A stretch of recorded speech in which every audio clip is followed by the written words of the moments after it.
An inmate at Nash. To accept, press 1. To send a tweet now. To accept this call, press 5. Thank you for using Global Tel Link. Assalamu alaikum. Yeah, wa alaikum salam wa rahmatullah. How you doing, Doc? Alhamdulillah, pretty good. Manta? Alhamdulillah, man, I'm doing good. I can't complain. Man, I'm honored to honor you for the Honor in Our Men series, man. This is my brother Abdus Shahid. What you got for us today, brother? Alhamdulillah. Just pretty much trying to maintain a sense of composure and sanity in a dark place, a place that's not really conducive to rehabilitation. You know, that's the mantra. You know, that people will have you believe that they're really big on reentry, and in some instances they may be, but it's like, you know, in the hip hop culture or like African American culture, you might hear a person say the handshake don't match the smile, meaning, you know, they're saying one thing, but they present another thing. An example of that is like, you know, you got many men in here that's trying their best, prisoners, offenders, inmates, or whatever they calling them nowadays, but you have many of them that's actually doing their best to try to be better than they were yesterday, trying to be better today than they were yesterday. And saying that is meaning in some instances you have an individual who might get punished for what another individual does, or a group of individuals, so they do corporate punishment, you know. So they might want you to, for example, they might want you to turn your tablet in, and if one person don't turn their tablet in, they might penalize everybody for that one person not turning their tablet in.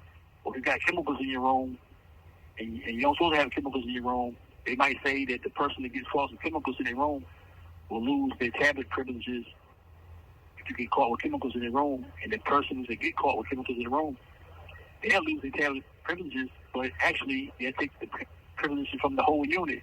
And so that's kind of like something that's not really a good thing as far as like doing time.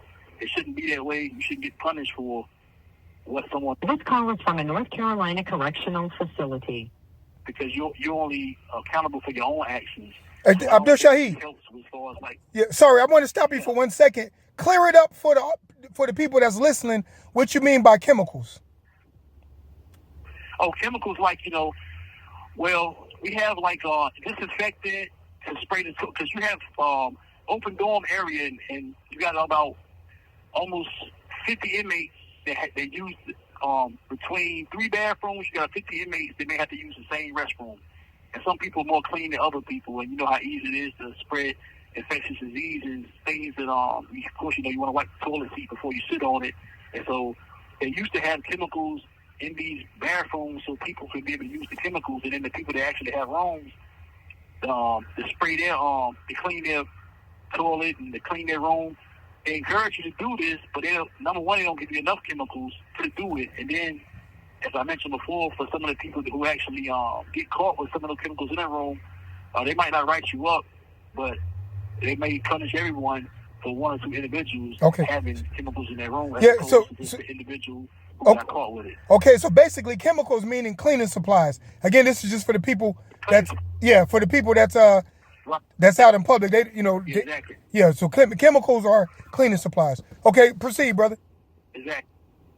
Yeah, so I just believe that like, the corporal punishment is something that's not good for the morale or the mentally for anyone who's trying their best to follow the rules and regulations and do the best they can do. You know, you got a lot of people that's trying to walk the straight and narrow and be respectful towards the staff, and you might have staff that may have a bad family experience and come to work with that same energy that he got from his wife or she got from her husband, and it may treat the inmate kind of bad, you know. Mm-hmm. And so I don't think we're giving enough credit for keeping our composure and maintaining a sense of integrity. And the person can have integrity even though they're incarcerated. The person still can have integrity. People have made mistakes. You have people here innocent and guilty, and whether they're guilty or innocent, you have people here that's really trying to be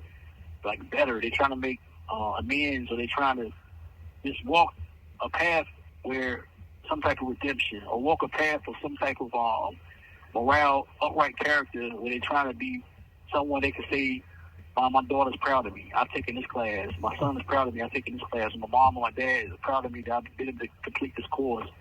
But I just think overall, with the corporal punishment thing that I mentioned, is sometimes a lot of us lose sight of individuality because we all grouped like in one, we all grouped together.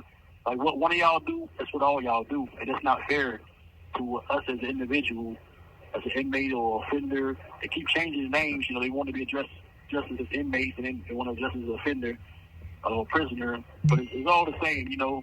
I don't think we just give enough credit for just, like, maintaining our composure and staying positive despite other chaos and mass confusion, especially since COVID happened. And since COVID happened, with shortage of staff, you know, sometimes the environment that we're living in is, like, unimaginable. You know, if it's a fight, the staff might not even be around to stop the fight.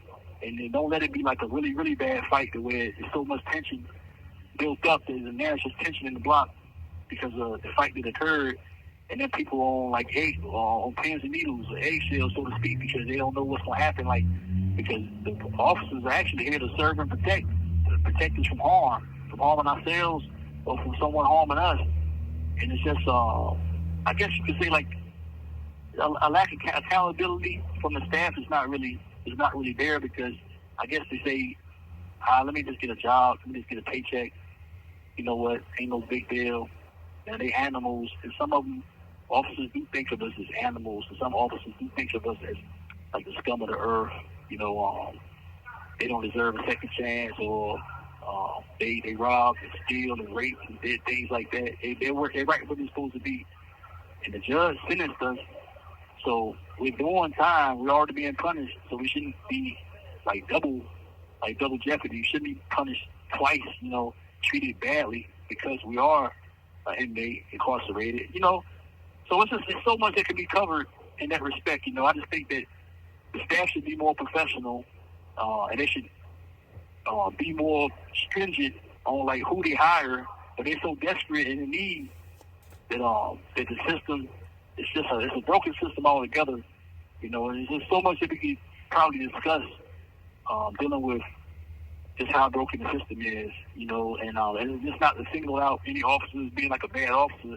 It's just the reality of the situation is that many officers just come and collect a paycheck. They're not really caring. Some of them are not really caring on how we're treated. You know, so it just puts us in a situation that where it makes it kind of hard for us to respect people that don't respect us. If that makes sense, you know, if you're asking me to respect you and to follow the rules, you should follow your policies and your rules. You ask me to respect you, then you should respect me. This call is from a North Carolina correctional facility. And by no means am I saying that if you're disrespected, not to return the like. You know, don't disrespect someone that disrespects you, but you can ask them, hey man, why didn't you talk to me like that? I'm grown, you know, please don't call me out my name, or don't yell at me, or don't scream at me, or don't curse at me. You know, so like I said, man, I don't want to hold you up too much, take too much time upon the matter. I just want to share a couple of words on that particular topic, corporal punishment. You know, I just think that the people in Raleigh need to look at, you know, how and why are they being able to punish a group of people for what one or two people do. It's just not fair to the collective. Yeah, and I understand clearly what you're talking about. Of course, as you know, personally, that we were incarcerated together. And for the general public, some of you may know I was incarcerated. So I experienced exactly what you're talking about. I know exactly how it is for one person to do something silly and everyone being punished for it. I know exactly what you mean as far as not being treated with dignity and humanely. You know, you're right. By being incarcerated, that's the punishment. But to be looked down on, that goes against the policy within itself. So we do appreciate it. We're looking forward to hearing maybe some other things from you. If you would like to, you know, of course, contribute some more and talk about some other issues that's similar to this, you're more than welcome. So we appreciate it. It was really, really, really great information. For anybody that's listening to this that would like to reach out to you, please give us your prison number, your name, and your prison number. I'll add all the rest of the information as far as your location and all of that in the comments when I drop the video. Okay, thank you. I appreciate you taking the time to afford me the opportunity to speak on this matter. Well, my name is Douglas Elijah Travis, and prison number is 072-8152, and you can directly reach out by download the app gettingout.com or textbehind.com. Okay, and I'll put the rest of the information as far as where he's housed and where he's located and the actual address. So we appreciate that, Brother Abdus Shahid, man, and we're praying for you. We're making dua for you. May Allah subhanahu wa ta'ala grant you relief soon. Ameen. Ameen. Barakallahu feek. Well, no problem. Assalamu alaikum. Peace, everyone. Wa alaikum assalam wa rahmatullahi wa barakatuh.